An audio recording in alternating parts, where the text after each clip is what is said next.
주님이 홀로 가신 그 길 나도 따라가오.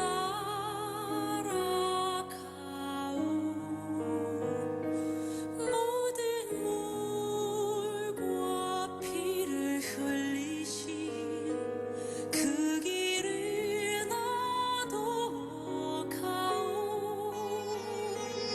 험한 산도 나는 괜찮소. 바다 끝이라도 나는 괜찮소. 죽어가는 저들을 위해 나를 버리길 바라오. 아버지 나를 보내주오. 나는 달려가겠소. 목숨도 아끼지 않겠소. 나를 보내주오.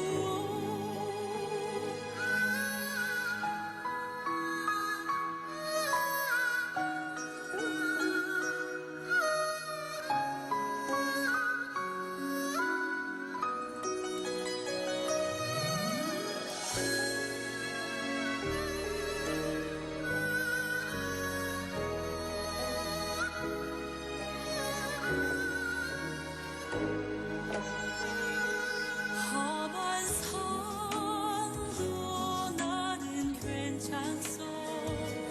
바다 끝이라도 나는 괜찮소. 죽어가는 저들을 위해 나를 버리길 바라오. 아버지 나를 보내주오.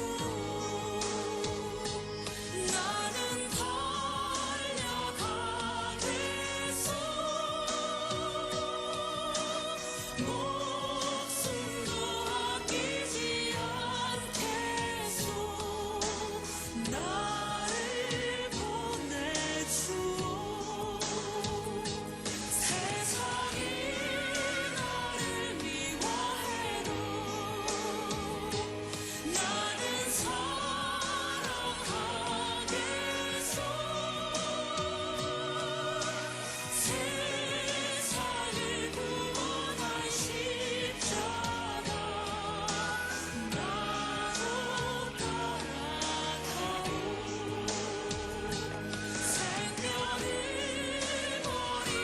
버리면서까지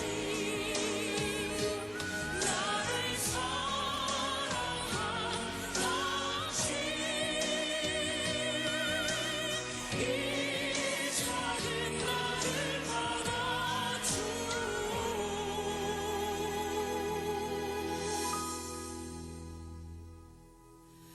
나도 사랑하오.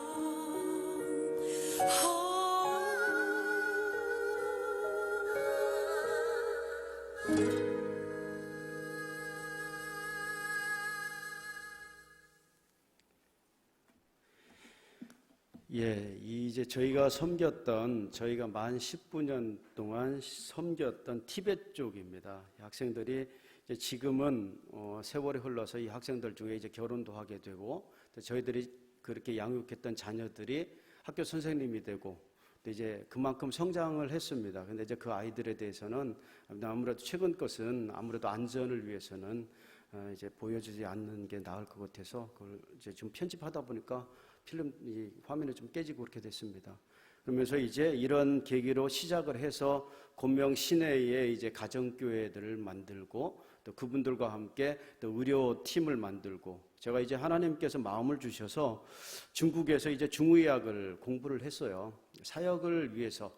또 한 가지는 신분 위장을 위해서. 그래서 학교도 여러 번 이렇게 공부를 일부러 못해서 유급도 되고 또 이제 또 쉬고 그러면서 다른 분들 5년 만에 본과를 졸업해야 되는데 저는 7년 만에 졸업을 하고요. 그다음에 대학원 3년인데 저는 5년 만에 졸업을 하고 이러면서 이제 가능하면 비자를 연장하면서 사역을 좀 하면서 그 감사하게도 이제 중국 현지에 있는 다른 물론 이제 티베트 쪽은 아닙니다. 소수민족 선교를 위해서 만난 가정교회 그 의사 선생님들과 또 저희 같은 교회의 그 모임들을 통해서 의료단체 조그만한 의료선교단체가 만들고 그분들이 이제 동남아 지역에 미얀마나 또 라오스나 또 저희들과 함께 이제 말레이시아에 있는 지역까지 갔다 오게 되고요. 또 운남성에 있는 중국 운남성에 있는 소수민족들 지역에 함께 교회를 세워가는 그러한 일들을 하다가 이제 저희들이 이제 오게 됐습니다. 저희들이 이제 19년 동안 사역을 하면서 이렇게 이제 했는데 2018년에 저희들이 이제 12월 달에 어느 날인가 병원에서 실습을 하는데 이상한 사람이 왔다 갔다 하더라고요. 자꾸 이제 휴대폰을 들고 다니는데 환자는 아닌 것 같아요. 자꾸 이제 제가 옆에 병실로 가면 옆에서 바깥에 앉아 있어요. 그다음에 또 안에 이쪽으로 이제 저희 그 사무실 있는 쪽 오면 또 와 있어요. 그래서는 제가 물어봤죠. 아파서 왔습니까? 그랬더니 아니래요. 웃으면서. 근데 이제 오후 시간에 끝나서 이제 집에 와서 저희 이제 사는 아파트 단지죠. 단지에 와 있는데 또 다른 사람이 이제 바깥에 있는 벤치에 앉아 있더라고요. 그래서 이제 그날 저녁에 단기팀이 한국에서 이제 오게 돼 있었어요. 저희 이제 처음 파송교회인데 중간에 이제 몇 번 이렇게 돼서 처음으로 이제 파송된 교회가 처음으로 목사님과 이제 장로님과 권사님들이 저희 지역에 오게 됐는데 그날 저녁에 그분들이 오시기 때문에 그분들이 보내놓은 이제 경비를 제가 인터넷 이제 은행에 가서 인출을 하려고 바깥에 딱 나갔는데 그 사람이 또 있더라고요. 바깥에 벤치에 앉아 있어요. 그러면서 본인들 두 사람이 그 휴대폰을 가지고 이러고 있다가 눈짓을 해요, 이렇게. 그러면서 제가 눈을 계속 봤죠. 그때서부터 낌새가 이상하더라고요. 아까서부터 계속 왔는데 이제 딱 제가 이제 감을 잡았죠. 아, 끝났구나. 예. 그리고 결국은 이제 돈을 찾고 그분들이 단기 팀들이 아주 현장 체험을 잘 하셨죠.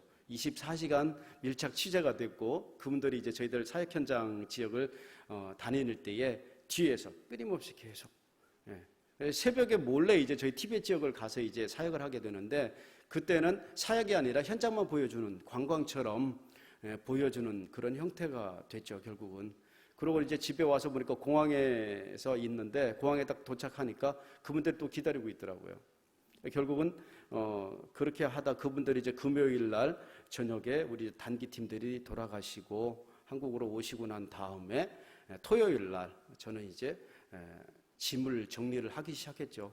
바깥에서는 이제 사람들이 기다리고 있는데 아무래도 짐을 좀 쌓아나와서 저희들이 중요한 것들은 좀 바깥으로 가져 나오는 게 좋겠다 싶어서 한국인 집사님이셔요. 한인교회의 집사님이 이삿짐 센터를 하셨어요. 거기에서.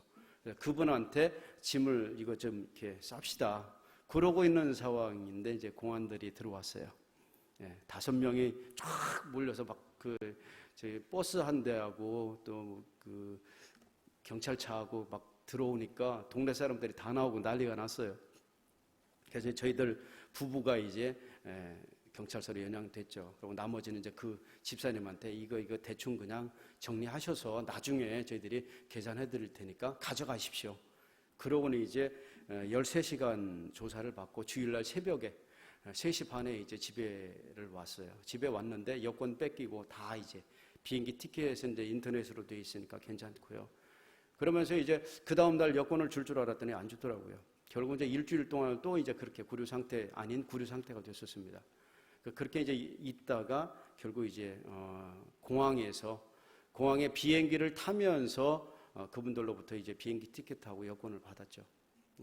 그래서 결국 이제 중국의 마지막이 되었습니다. 중국에서 마지막 비행기를 타면서 여러 가지 감회가 참 새롭더라고요. 제가 중국에 들어갈 때 하나님께서 주셨던 말씀이 욥기서 8장 7절입니다. 내 시작은 미약하시나 내 나중은 심히 창대하리라. 또 제가 티베트 사역을 시작할 때 저는 정말 원치 않았어요. 티베트 민족을 과거에도 한번 겪었던 아픈 추억이 있기 때문에 하나님 이 민족은 아닙니다라고 이제 제껴놓고 다른 민족을 놓고 기도를 했는데 하나님은 그 민족에게로 가게 하시더라고요.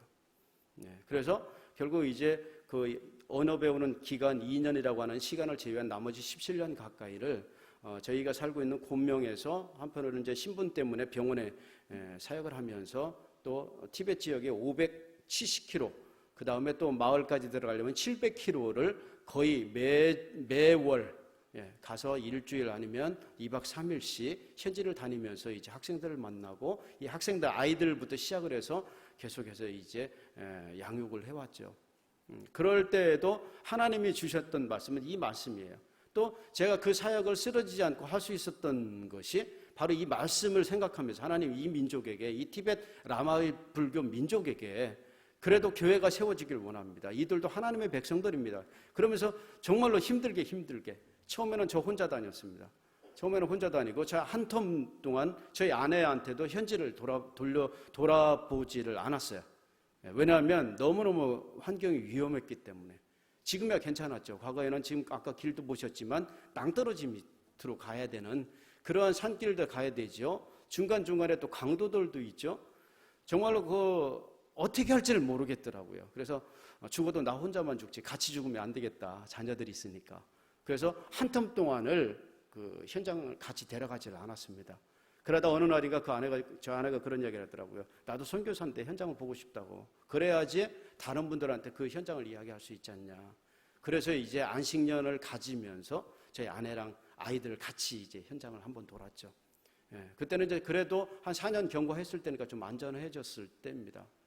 그래서 많이 이제 어려워졌을 텐데 이처럼 이제 힘들게 사역하면서도 하나님이 주신 그 비전 때문에 사역을 했는데 결국 비행기를 타면서 생각했던 그 왔던 것이 그거예요. 두 가지가 생각이 나더라고요. 하나는 이제 이 공안들의 이 손길로부터 해방되는구나. 정말로 자유롭게 이제 한국으로 돌아올 수가 있구나. 그런데 또 한 가지는 참 이상해요. 그렇게 싫었고 또 이제 물론 하나님이 주셨기 때문에 여러 가지 상처도 있었고 어려움도 겪었던 정말 애증 관계와 같았던 이 티베트 쪽을 막상 이제 손을 놓는다라고 하니까 또 하나는 중국에서 지금까지 관계를 맺어왔던 교회, 전도했던 사람들, 이 사람들과 모든 것이 단절된다고 하니까 너무너무 마음이 황당하고 좀 슬픈 거예요. 그러면서 정말 이들하고 언제 다시 만날 수 있을지, 또 언제 다시 중국으로 돌아올 수 있을까? 정말 눈물이 그 짧은 순간에 엄청나게 많이 눈물이 나오더라고요. 그런 또 한 가지는 이제 다시는 이 공안들의 이러한 손에서 이제 벗어났기 때문에 다시는 중국에 이제 그 사람들 쳐다보기도 싫다고. 그러고 이제 여러 가지 관계 속에서 한국에 들어왔는데 한국에 들어오면서 또 한 가지는 느꼈던 게 뭐냐면 20년 가까이 중국어만 하면서 살아왔어요. 저는. 가끔씩 어떤 때는 한국말을 집에서 사용하지만 한국어에 대한 언어 단어 구사 능력이 점점 더 떨어지더라고요. 머릿속에는 생각이 나는데 입에서 안 나와요. 오히려 중국어가 더 쉽게 나오는 그러한 상황이 됐는데 중국어를 다 포기하면 이제 어디로 가야 되나? 하나님 앞으로 또 무엇을 해야 됩니까? 그런 고민 가운데 이제 한국에 도착을 했어요.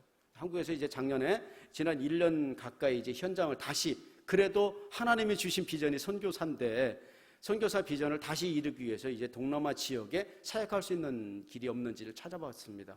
그렇게 하다가 이제 작년 11월에 인도네시아로 들어가게 됐죠. 왜냐하면 인도네시아에 들어간 목적은 저는 이제 인도네시아에 있는 화교 사역을 위해서입니다. 중국계. 저희가 이제 동남아를 답사를 하면서 인터넷을 통해서 여러 가지 자료를 통해서 해외에 거주하고 있는 그 화교, 즉 중국계 사람들이죠. 중국에서 떠나온 2세 아니면 중국 이주민들, 이분들이 얼마나 되는지를 제가 이제 조사를 해봤는데 대략 한 2억 가까이가 됩니다. 전 세계에 흩어져 있는 그 흩어져 있는 분들 중에 인도네시아에 보니까 한 700만 명이 살고 있어요. 700만 명 인도네시아에 살고 있고 그 옆에 말레이시아에 약 400만 명 살고 있고 그 다음에 태국에 또 그 정도 살고 있고 싱가포르에 살고 있고 이분들은 자신의 언어를 지키고 있는 사람들입니다. 근데 이제 제가 인도네시아를 선택했던 거는 하나님이 물론 그쪽으로 이제 마음을 인도해 주셨지만 또 하나는 그 인도네시아에 있는 이 화교들은 정말 우리 과거에 우리 한국 사람들 일제 시대에 당했던 아픔과 같은 고통을 겪었던 사람들입니다. 네. 왜냐하면 인도네시아의 이민 역사가 거의 한 200년이 됩니다. 화교들이. 그런데 최근에 이제 그 인도네시아에는 왕국이지 않습니까? 무슬림 왕국이에요. 그래서 그 왕국의 그 그룹들이 모여서 이제 왕을 하나 대표를 뽑는데 술탄이라고 하죠. 근데 왕을 뽑는데 그 왕정을 무너뜨리고 민주공화정을 만든 대통령이 누구냐면 여러분들 잘 알고 있는 수하르토 대통령입니다. 60년대 초반이죠. 50년대 후반에. 그래서 60년대 초반에 완전히 견고하게 이제 민주공화정을 만들었는데 얼마 지나지 않아서 이 군인들의 쿠데타가 있었습니다. 그 수하르토 정권을 무너뜨리려고 하는. 근데 그분들이 누구였었냐면 공산 계열이었어요. 즉 공산당 계열의 그 사람들이 이 민주주의를 무너뜨리고 공산 정권을 세우려고 하는 그러한 일들이 있었는데 결국 3년 만에 그들이 실패를 하고 주동자들이 중국으로 도망갑니다. 과거에 중국에 누가 있었냐면 모태통이 살고 있었어요. 같은 계열 비슷한 공산 계열이기 때문에 인도네시아 수하르토 대통령이 그 사람들을 이쪽 우리 자국민이기 때문에 이 범죄자들을 우리한테 소환을 해줘라. 그러니까 모태통이가 안 했습니다. 그렇게 하다 보니까 이제 이게 빌미가 돼서 인도네시아에 있었던 화교들, 대부분의 화교들은 돈이 많이 있지 않습니까? 그냥 어느 나라를 가든지 이 화교들은 경제적인 문제 때문에 상당히 그 현지에 있는 주민들로부터 미움을 받아요. 핍박을 받고 어려움을 당하는 일단 첫 번째 사람들이 바로 이 인도네시아 이 화교들입니다. 근데 결국은 이 화교들도 마찬가지예요. 경제적인 불만과 여러 가지 불만에 쌓여 있었던 인도네시아 현주민들과 정부가 이 화교들은 다 공산주의에 속한 사람들이다. 그래서 그 사람들을 핍박을 하기 시작합니다. 거의 한 30년 가까이. 핍박하면서 1차 핍박 때에 약 30만 명이 이제 목숨을 잃어요. 그러면서 그 시대에 또 어떠한 일들이 있었냐면 모든 민족은 소수민족은 인도네시아 언어, 즉 순다나 다른 그 민족들이 사용하는 인도네시아 원 그 표준말 외에는 다른 언어를 다 사용할 수 없다라고 금지를 했습니다. 그것이 몇 년이냐면 거의 한 30년이 넘습니다. 그렇게 하다 보니까 인도네시아에 있는 그 화교들은 40세 이상, 50세가 넘어간 사람들은 중국어를 구사할 수가 있지만 나머지 젊은 사람들은 배운 것이 없기 때문에 심지어는 집에서도 중국어를 사용하지 못하도록 막았기 때문에 중국어를 사용할 수가 없습니다. 그 사람들은. 지금도 그래요. 그리고 그 당시에 돈이 있었던 사람들은 자녀 교육을 어디로 가서 했냐면 싱가포르나 미국으로 다 이제 유학을 보내서 그들이 외국에서 영어를 하게 됐다는 거죠. 그렇기 때문에 많은 그 공부했던 학식을 가졌던 그 자녀들이 지금은 인도네시아에 들어오지 않고 싱가포르나 말레이시아에서 생활합니다. 왜? 언어를 못하기 때문에. 대부분의 영어만 배웠기 때문에 그들은 영어만을 가지고 사용할 수 있는 나라에서 살고 있다는 거죠.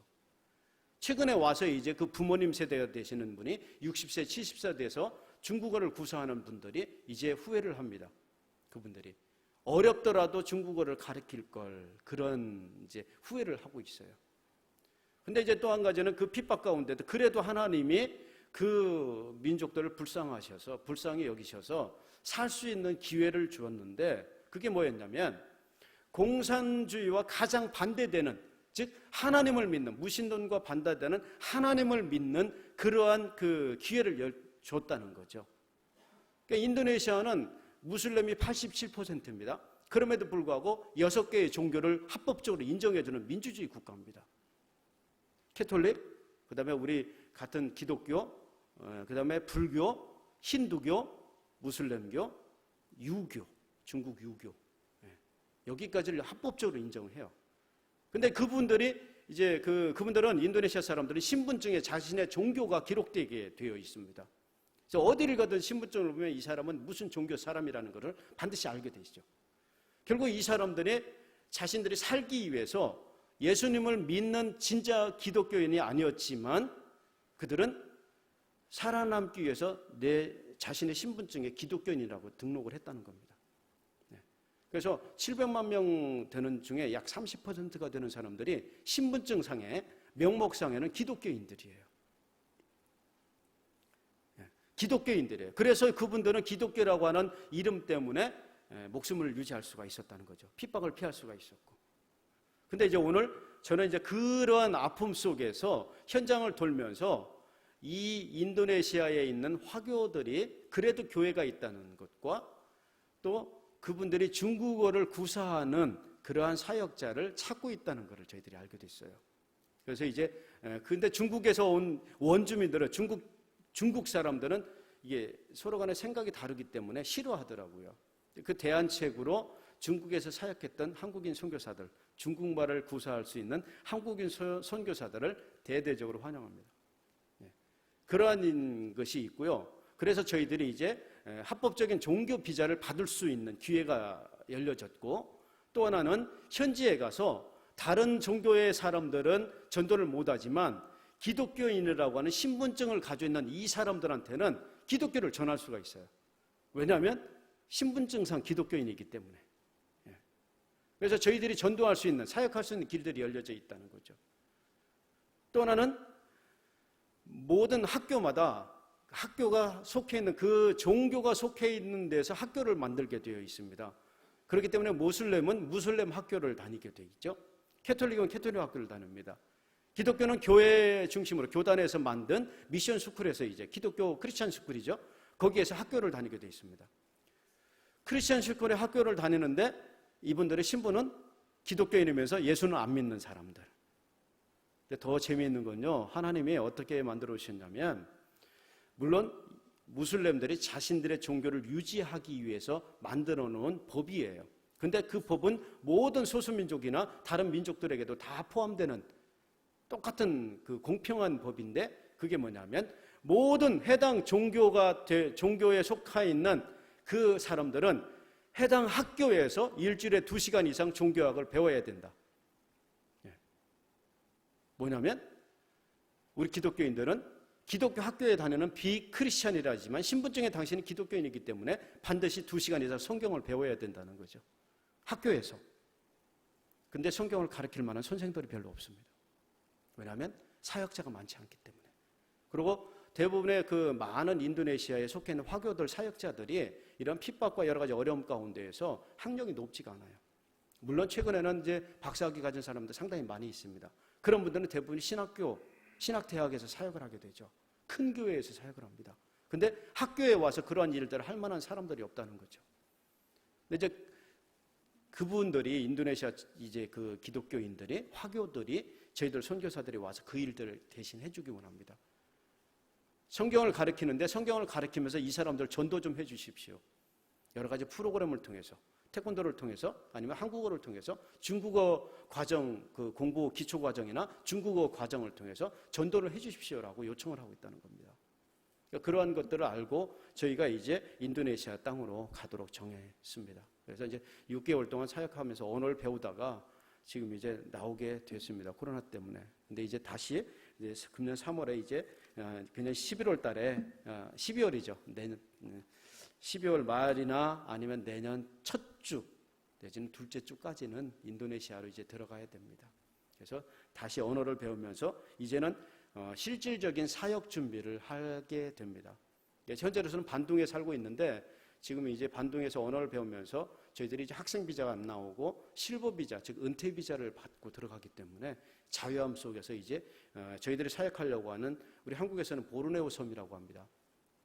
인도네시아는 깔리만탄이라고 합니다. 깔리만탄 지역에 그 화교들이 가장 많은 지역, 폰티아낙이라고 하는 서부 지역에 저희들이 답사를 통해서 현지에서 이제 사역을 준비할 겁니다. 여러분들 많은 기도를 부탁드리겠습니다. 근데 이제 저희들이 보면 앞에서 말씀드렸지만 중국을 떠나오면서 사실은 저는 중국이 끝난 줄 알았어요. 근데 최근에 보니까 중국 사역이 또 열려지기 시작했습니다.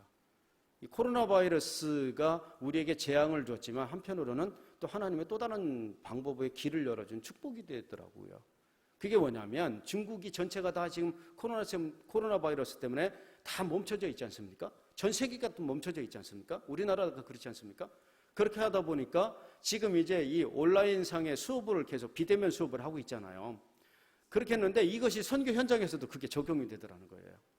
그래서 중국의 줌이라고 하는 프로그램 있지 않습니까? 동영상 그 온라인 프로그램을 통해서 중국에 있는 저희 이제 현재 남아 있는 티벳 사역자들, 그다음에 티벳 훈련원, 우리 한국인 선교사님들 몇 분이 같이 연결돼 있어요. 아직도 살아남으신 분들이 계신데 그분들을 통해서 이제 비밀리에 이 티벳 훈련원, 선교사 훈련원들이 돌아가고 있습니다.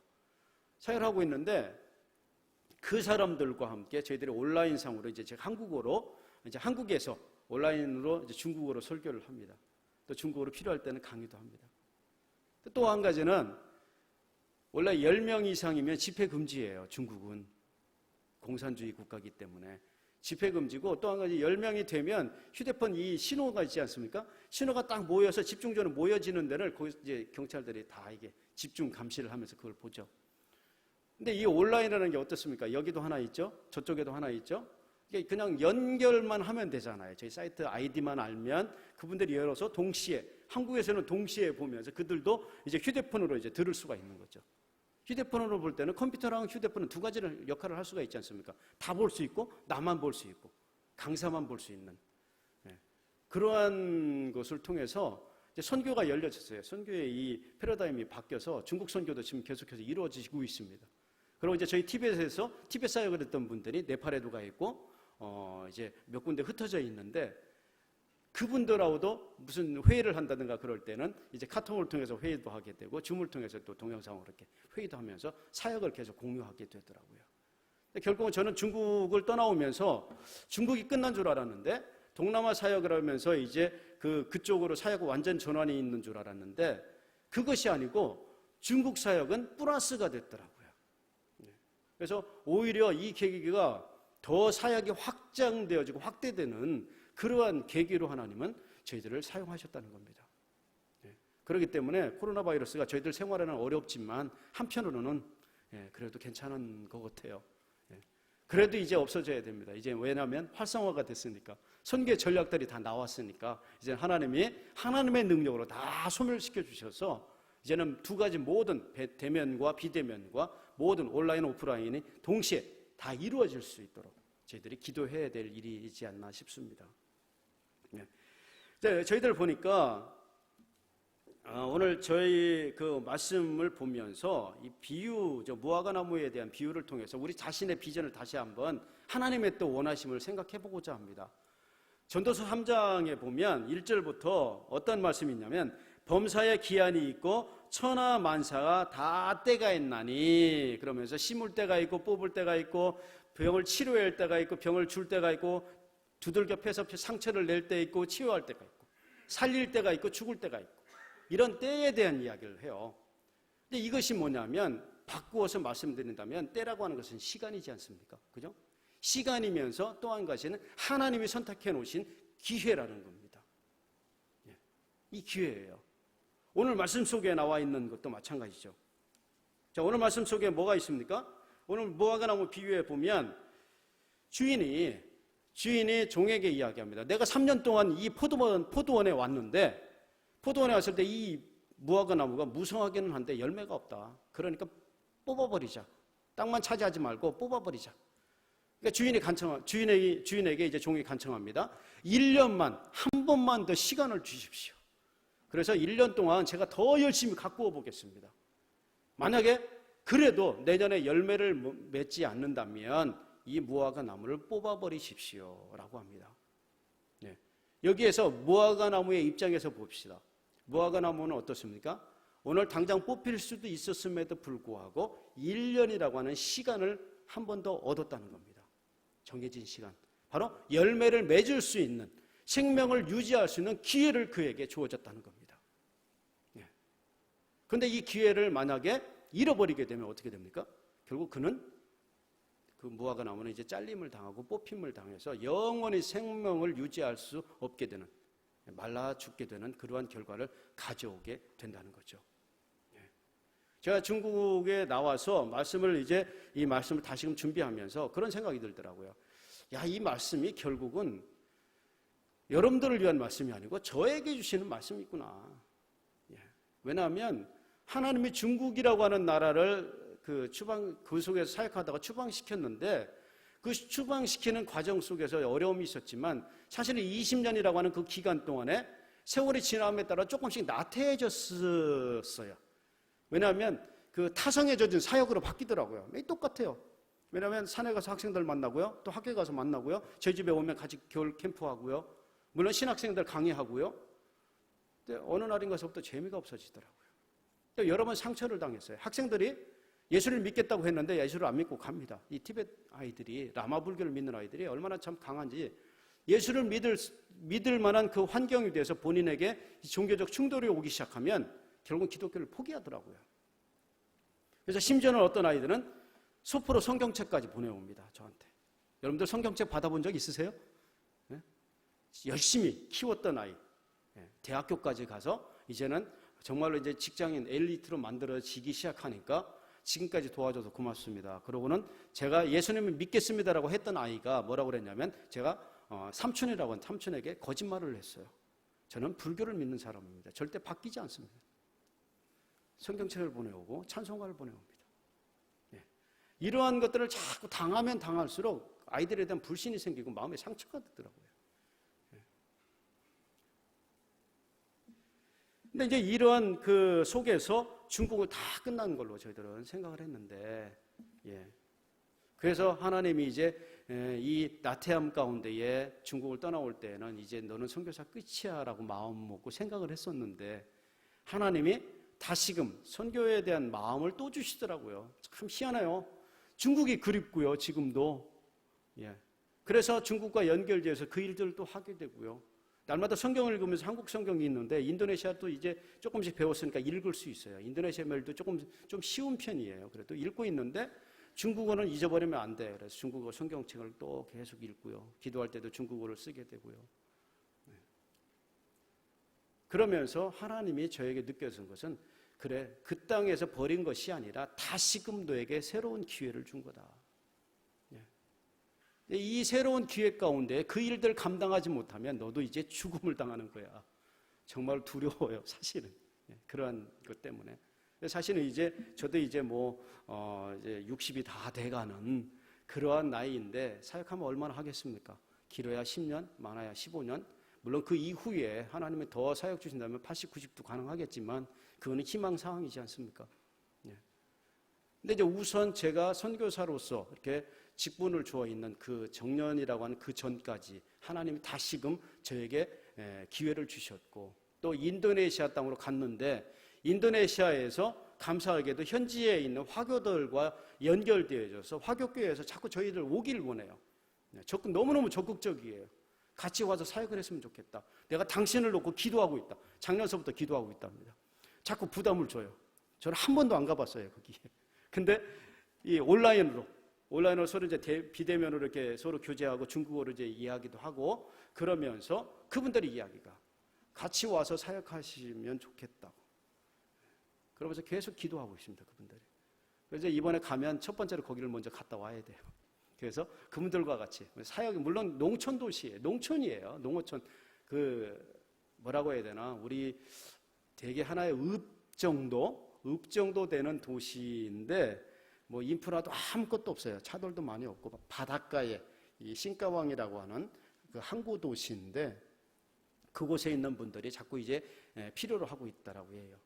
그래서 저는 이제 중국에 들어갈 때는 하나님의 원해서 갔고요. 중국에서 필요한 것이 아니라 하나님의 원해서 갔는데 인도네시아의 첫 번째 이제 선택할 때는 하나님의 원하시는 것이 그들이 원하는 거다. 그래서 그들이 원하는 것은 하나님의 응답으로 받고 먼저 가겠다라고 하는 그 생각을 가지고 있습니다. 그래서 이제 먼저 그쪽으로 갈 계획을 하고 있죠. 예. 여러분들 저와 여러분은 마찬가지입니다. 시간이 많이 갔는데요. 저와 여러분은 마찬가지예요. 하나님의 우리에게 오늘 이렇게 예수 그리스도를 믿게 하고 오늘도 주님은 여러분들을 통해서 일하기를 원하십니다. 그래서 오늘도 여러분에게 생명을 주시고 그 일들을 하도록 기회를 주셨다는 거죠. 만약에 여러분들에게 주신 기회를 여러분들이 간과해버리고 여러분들이 그거를 다 포기한다면 정말 하나님의 뜻대로 그 원하시는 대로 생활하지 못한다면 하나님은 어떻게 하실까요? 결국 오늘 무화과 나무처럼 때가 되면 그 기회를 거두어 가신다는 거죠. 이거는 모든 사람에게 마찬가지예요. 저희 사역자로서 사역할 수 있는 기회를 주셨고, 여러분을 통해서 섬길 수 있는 기회를 주셨고, 또 전도할 수 있는 기회를 주셨어요. 또 하나는 여러분 주위에 믿지 않는 사람들에게 예수 그리스도를 믿을 수 있는 기회를 또 오늘도 주셨습니다. 거기에 오늘은 그들에게 전할 수 있는 기회를 우리에게 주셨다는 거죠. 그 기회를 잃어버리면 어떻게 하겠습니까? 과거에 이 간증 한마디를 제가 하고 말씀을 마칠게요. 과거에 제가 신학을 공부하면서 저희 이웃에 암이 걸린 사람이 있었어요. 공무원이었었는데 저는 그분하고 교제가 없었던 사람입니다. 한 번도. 근데 어느 날인가 갑자기 그분이 암 걸렸다고 하는 이야기를 딱 듣게 됐는데 기도하고 싶더라고요. 기도하면서 어떤 마음을 가지고 싶었냐면 저 사람에게 복음을 전하고 싶은 충동이 생겼어요. 그래서 기회를 가지고 전화해야 되는데 근데 기회가 안 나오더라고요. 저는 서울에서 공부를 하고 있었고 그분은 이제 시골에 있었고 어느 병원에 있는지도 모르고 이야기만 들었던 거죠. 그러니까 결국은 기도만 했습니다. 기도하고 그분에게 전도를 못했어요. 근데 어느 날인가 그분이 딱 돌아가시면서 제 마음에 딱 왔는 것이 뭐였었냐면 너에게 전도할 수 있는 기회를 줬는데 너는 잃어버렸다는 거였죠. 네. 가서 그냥 문병차 제가 누구 동생입니다. 누구 아들입니다라고 문병차 그분에게 가시면서 건강하십시오. 이번에 기회가 된다고 하면 하나님을 믿으시고 하나님 앞에 여러분 당신의 병을 좀 의지해 보십시오. 그러면 하나님이 치유해 줄 수도 있을 겁니다. 라고 했다면 한마디라도 전했다면 그 가운데 하나님의 역사가 있었을지 없었을지 모르겠지만 제 임무는 끝나지 않았나 싶어요. 근데 그러한 것들이 세월이 지나면서 이런 말씀들을 준비하면서 자꾸 머릿속에 와닿습니다. 가슴속에 와닿으면서 그래 하나님 제가 이렇게 못했습니다. 이런 기회들을 잃어버렸습니다. 여러분들 바라기는 그러한 후회 없는 인생이 되시길 원합니다. 그래서 마음의 감동이 있을 때 하나님의 기회를 주셨을 때 그 기회를 잡고 정말 그 기회를 여러분들이 잡고 그 기회에 여러분들이 하나님께서 원하시는 일들을 하시기 원합니다. 그럴 때에 하나님은 여러분을 축복해 주시고요. 또 하나님이 또 여러분들을 통해서 그 일들을 또 이루어 가실 겁니다. 기회를 주신다고 하는 것은 이루겠다고 하는 약속까지도 전제를 하고 있는 거거든요. 그렇지 않으면 안 됩니다. 제가 중국에 갈 때 내 시약은 미약하시는 내 나중은 심히 창대하리라. 근데 티벳을 떠나올 때에는 사실은 열매도 없었어요. 몇 사람 외에는 물론 사역자도 하나님의 기적적인 역사로 티벳 사역자도 만들어졌지만 저랑은 상관없다고 저는 생각을 해요. 왜냐하면 그건 하나님의 일이기 때문에. 근데 다른 선교사님들 자랑하는 거 너무너무 부러워요. 저는 몇 교회를 개척했습니다. 어느 지역에 이런 사람들을 이러한 신학교들을 했습니다. 저는 내세울 게 아무것도 없어요. 맨 땅에 헤딩만 하다가 왔습니다. 그래서 끝났다고 생각했는데 결국은 중국 형제들이 그 일들을 이어서 같이 하고 있더라고요. 제가 참 너무 감동됐던 것 중에 하나가 저희가 같이 사역했던 중국 형제가 사역자죠. 전도사인데 그분이 그런 이야기를 하더라고요. 티벳을 몇 번 갔다 오고 나서는 티벳에 대한 마음, 선교에 대한 마음들을 이제 상당히 마음이 이제 품게 됐어요. 열정을 갖게 됐는데 그분이 얘기했더라고요. 지금까지 저한테 선생님이라고 해요. 선생님 정말 지금까지 수고했습니다. 이제 중국 사역은 저희들이 할게요. 그러시더라고요. 그 한마디 딱 던져주는데 얼마나 감사한지 몰라요. 그러면서 지금 이제 그들이 현장을 놓고 기도하고 있습니다. 때가 되면 그들이 가겠죠. 이 코로나 바이러스나 그때 여러 상황이 좋아지면 가겠죠. 여러분들 하나님이 주신 기회를 결코 놓치지 말길 원합니다. 그래서 여러분들 정말 주님 오실 그날까지 여러분의 사명을 감당하고 저는 저의 사명을 감당하고 함께 주님 나라에서 자르딱 칭찬받는 저와 여러분 되시기를 주님의 이름으로 부탁드립니다.